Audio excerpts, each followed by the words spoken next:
Cuba datang bawa lori kita baru tahu. Semua orang boleh cakap daripada tempat duduk tu, semua orang boleh cakap macam-macam. Cuba datang pegang steering. 3. Sekarang kerajaan pula susahkan kita. RM3.35. Abang ingat kita senang kah bang? இப்போ ஒரு திட்டம் அவங்க செஞ்சு மக்கள் அது ஏத்துக்கலன்னா அதுல வழிமுறை இருக்கு. எப்படி அவங்க அந்த ஆதங்கத்தை காட்டுறது? அவங்க ஆதங்கத்தை காட்டிட்டாங்க. இந்திய உறுப்பினர் நாங்க இருக்கோம். இந்த பேச்சுவார்த்தை நடந்துகிட்டு தான் இருக்கு. கொஞ்சம் நேரம் கொடுங்க எங்களுக்கு.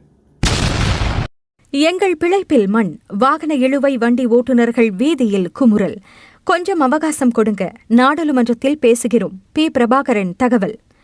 டீசல் விலையேற்றத்தால் எங்கள் பிழைப்பில் மண் விழுந்தது என வாகன இழுவை வண்டி ஓட்டுநர்கள் வீதியில் குமுறி வருகின்றனர். இந்த வாகன இழுவை தொழிலில் அதிகமான இந்தியர்கள் ஓட்டுநர்களாக வேலை செய்து வருகின்றனர்.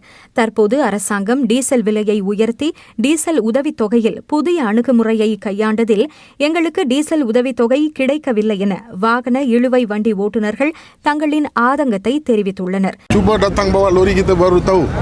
Semua orang boleh cakap daripada tempat duduk tu, semua orang boleh cakap macam-macam. Cuba datang pegang steering.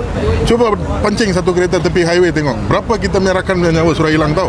Boleh ganti tak? Sekarang kerajaan pula susahkan kita. RM3.35. Abang ingat kita senang kah bang? Kita peniaga-peniaga kecilan. Bukan kita ada macam 100 towing, 200 towing seorang. Satu orang ada satu towing, lebih-lebih pun ada 2 towing. Bulan kena bayar RM5,000. Minyak, budak bayar. Macam-macam expenses kita ada. Siapa mau tanggung? Kita nak tanya dekat siapa? Semua kita tanggung. Kita punya harga berpatutan. Mana-mana orang, mana-mana owner minta towing dekat kita pun tak pernah bagi kita punya harga sebenar. Macam mana pun untuk sara hidup kita kena jalankan kita punya towing masing-masing. Harga yang kita dapat makan kita jalan. தற்போது நாடாளுமன்றம் கூடியுள்ள நிலையில் இந்த வாகன இழுவை வண்டி ஓட்டுநர்களின் பிரச்சினை தொடர்பாக கேள்வி எழுப்புவீர்களா என பத்து நாடாளுமன்ற உறுப்பினர் பி. பிரபாகரனிடம் தமிழ்லென்ஸ் கேள்வி எழுப்பியது. அதற்கு பதிலளித்த பி. பிரபாகரன், கொஞ்சம் அவகாசம் கொடுங்கள், நாடாளுமன்றத்தில் பேசுகிறோம் என பதில் கொடுத்துள்ளார். அரசாங்கம் நிறைய திட்டம் வச்சிருக்காங்க. அந்த திட்டத்துல நல்லதும் இருக்கு, கெட்டதும் இருக்கு. இப்போ ஒரு திட்டம் அவங்க செஞ்சு மக்கள் அது ஏத்துக்கலன்னா அதுல வழிமுறை இருக்கு. எப்படி அவங்க அந்த ஆதங்கத்தை காட்டுறது? அவங்க ஆதங்கத்தை காட்டிட்டாங்க. இந்திய உறுப்பினர் நாங்க இருக்கோம். இந்த பேச்சுவார்த்தை நடந்துகிட்டு தான் இருக்கு. கொஞ்சம் நேரம் கொடுங்க எங்களுக்கு.